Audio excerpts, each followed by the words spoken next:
All right, folks, this time in Goss's Garage, we are going to talk about one of the hottest subjects that has ever dealt with automobiles, and it's been a hot topic since the invention of the automobile, and that's the oil that goes in the engine.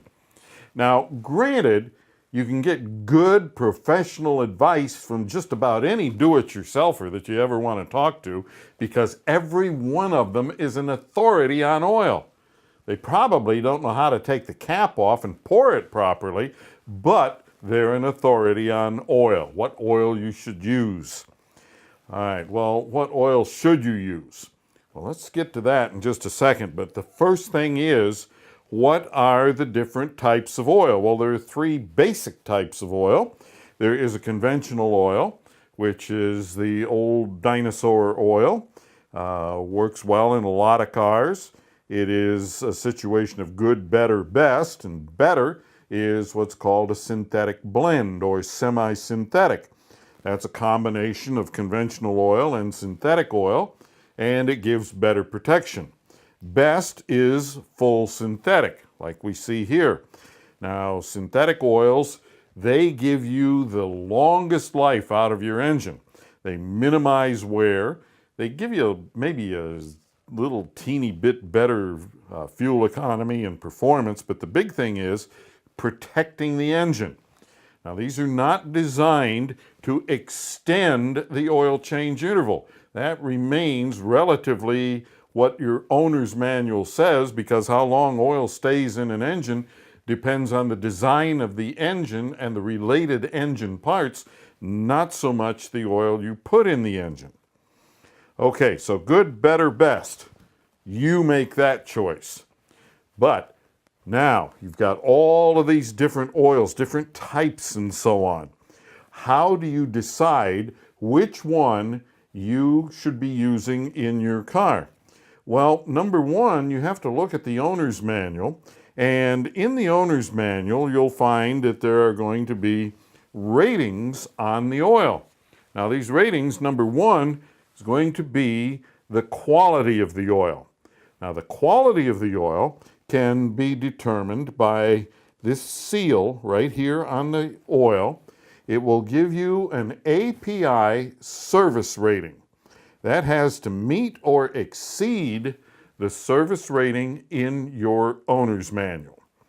Now, going better, that's always a good thing. Going below, that could be disastrous.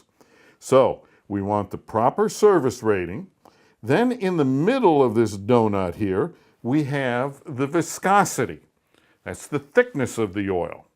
Now, when we talk about the thickness of oil, we're talking about how much force it takes to push the oil through the engine. Now, back in the day, you had all kinds of do-it-yourselfers that always felt, and still do, many of them, that thicker oil is better than thinner oil. Well, that isn't necessarily the case. You see, the thickness of the oil that's required by a car is determined by the clearance between the moving parts inside the engine. And the more precise the machining, the tighter those clearances, the thinner the oil. Otherwise, you put a thick oil into a car that has really tight clearances, what's going to happen is that it's going to dam up behind the various parts because it's too thick to move through the gap between the parts. All right, so you always want to make sure that you use the specified oil unless there's a technical service bulletin that tells you otherwise. So just because a car requires a 0W20 as opposed to a 20W50, well, that doesn't mean that 2050 is going to work well in the car that requires 020, because you may increase oil pressure but reduce oil volume, or the amount of oil circulating through the engine. And that's an important factor because oil is as much a coolant as the coolant in the radiator. It cools all these metal parts because it's what actually touches the metal parts. So you've got to keep it moving, to keep it cool, to keep the internal parts of the engine cool. So proper viscosity. And don't let somebody that's working on cars tell you that thicker oil is better or something like that, just because a technician changes oil. Maybe that's all they do all day long. They change oil.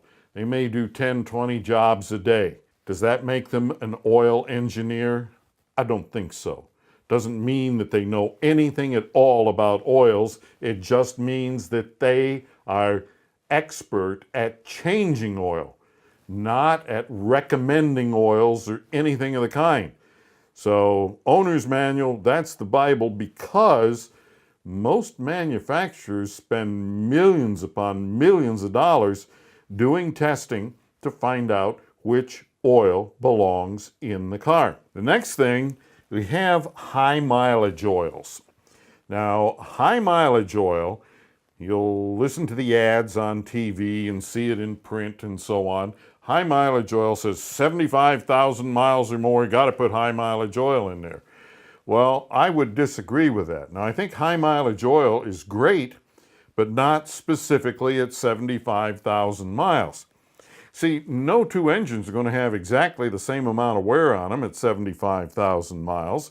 And one of the big differences between conventional oil, whether it's synthetic or blend or absolute conventional, and high mileage oil, is that high mileage oil has more chemicals to swell the oil seals inside the engine.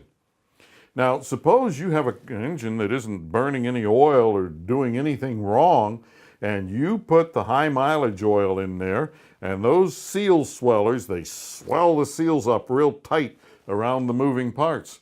Now the seals wear into this new, tighter configuration.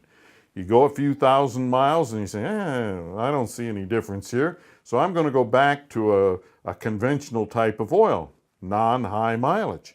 You put it in, and what happens? Well, the car burns oil because now, without all those extra seal swellers in there, the seals relax and they allow oil to go past them. So it's not a good thing. It's a great thing when you have an engine that is getting a little tired and you want to prolong the agony. It's a great thing to go with. But don't do it prematurely, because you might wind up regretting the choice. So, owner's manual, that is the real source for information for the oil that goes in your car. The only exception to that is when there is a technical service bulletin that says to do something different because they've found a problem with their original decision on the oil. And if you want the best oil, always use a full synthetic oil, which can actually double or triple the life expectancy of your engine. So that's oil in a nutshell. And if you have a question or a comment, how about dropping me a line right here at radio@goss-garage.com.